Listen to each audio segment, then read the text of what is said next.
So what are the 5 most common mistakes that so many people make before buying a home? So what are some of the mistakes that people make when buying a home?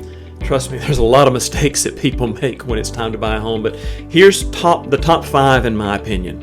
1, not getting pre-approved before actually even beginning your search or your shop.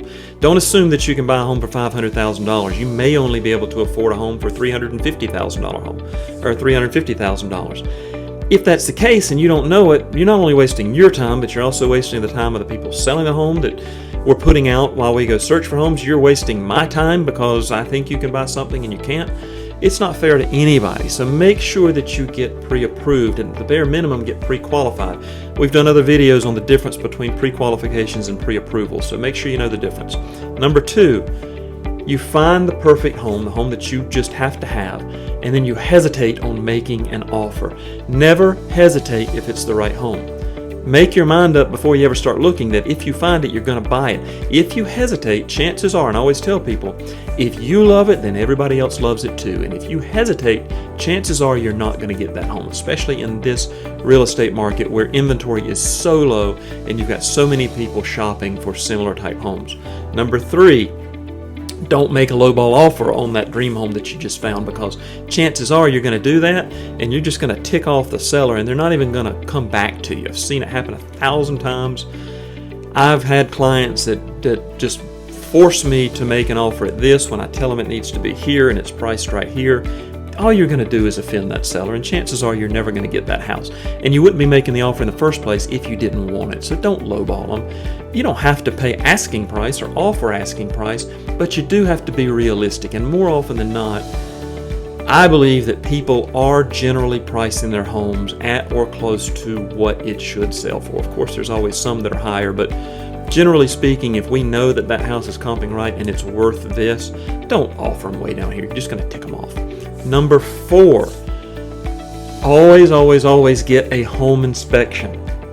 I'm a former builder, and as a buyer's agent, I'm able to go in with you as a buyer and see the red flags that would make me run for the hills.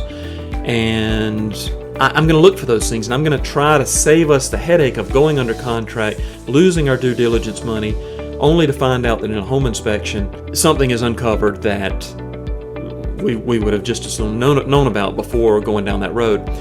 The bigger thing is, I see people all the time, they assume that because a house is 2 years old or 5 years old, or because I didn't particularly see anything, or I saw no cracks in the foundation or settlement cracks inside or things of that nature.